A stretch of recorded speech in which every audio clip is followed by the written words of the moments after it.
love. Isn't it beautiful? There's no better feeling than finding the person who's perfect for you. Or so I'm told by the people who thought they found their person like 3 persons ago, but who am I to judge? Is there such thing as someone perfect for you? Who knows? But what do you do when you think you found that person, just to realize way too late they are the person you thought they were? You have to let them go. This is one of those things that's easier said than done, and it also depends on the situation. Maybe you just realize that's not who you want to spend the rest of your life with, so you kind of just have to like demote them from your partner status to a friend status, and that's perfectly fine. It's almost like breaking a bone. A clean break is better than a messy break. Now let's talk about the messy breaks. There's a rule I like to follow in any relationship. There's an old saying in Tennessee, I know it's in Texas, it's probably in Tennessee, that says, fool me once, shame on you. Fool me, can't get fooled again. Fool me one time, shame on you.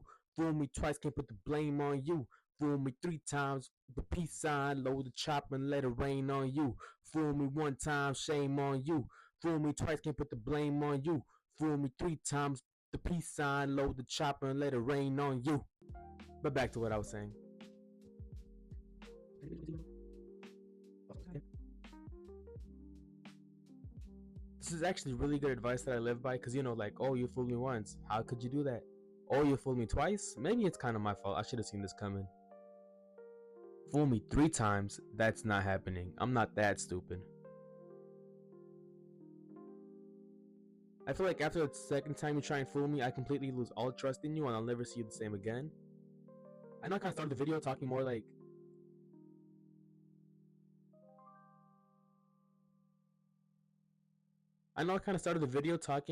making it sound like it was strictly about dating relationships, but this really applies to any relationship. And let's be honest, if I didn't make it seem like it wasn't about love, you wouldn't have clicked on this video. But now that you've fallen into my trap, you might as well stay for the rest of the video. I think we've all had that moment of realization when we realize maybe this person isn't good to have in my life.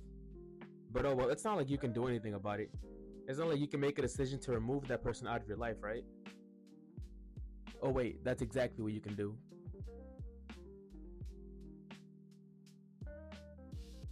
Like I said earlier, I know this is easier said than done, but it needs to be done, then it needs to be done.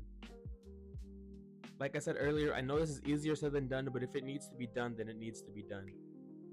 There's a saying my friend would say right before she should make a decision that would negatively impact the rest of her life. I'ma do it for the plot. I've heard her say it like 2 times, and the third time I kind of snapped, but it was out of love. Did I feel bad for snapping at her? Yeah, obviously I felt bad, but I think it was very much needed because I'm telling you, one day it was for the plot, and next day I was her therapist. I don't mind playing the therapist, but this was easily avoidable.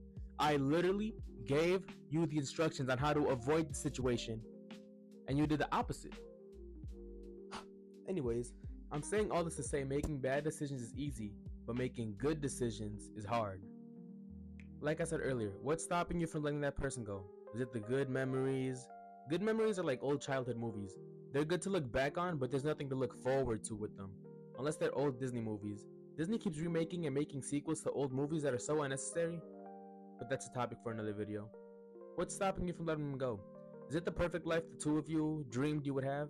You know what I'm talking about. Moving in together, moving in your dream house, having kids, having your dream careers, having a pet named Spike. Okay, maybe that last one was just me, but who cares? Maybe you're at the point in your relationship where you just can't see a future with them. Let's take a step back before we... Maybe you're at the point in the relationship where you can't see a future without them. Let's take a step back before we get Spike, our dream careers, kids, our dream house. Can you still see yourself with this person in the next month? I mean, yeah, maybe they're a little too secretive and rarely try to make time for you.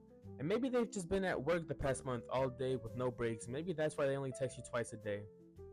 Maybe they're active on Instagram and TikTok all the time while you're undelivered because they're looking for cute date activities to do. Aw, how sweet of them. Come here real quick.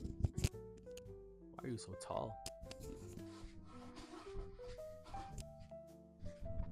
Bitch, you're delusional. You can go back now. But anyways, maybe it's your fault though. Maybe you're not putting enough effort in, maybe you're putting too much effort in, and it's making them think they don't have to put in as much effort as you are. Maybe you're not pretty or handsome enough to keep their attention anymore. Come here real quick. Why are you so tall?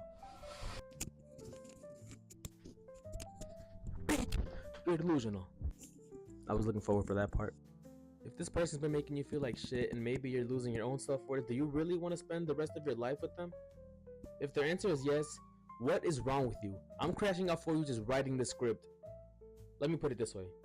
You're selling a priceless piece of art at an auction, and the only person who bids is only bidding $1. Why the hell would you sell your priceless piece of art for $1? I don't mean to make you sound like a hoe, but in case you didn't get it, you're selling yourself at the auction. You are the priceless piece of art. Screw the person who only bid $1 on you. Move on to another auction until you find someone who pays you what you're worth. What was this video even about? Oh yeah, letting that person go. They're an asshole. I'm not here to support your negative or positive delusions. I'm just here to tell my opinions. I'm not a professional couples therapist. I'm not a professional anything, to be honest, but that's besides the point.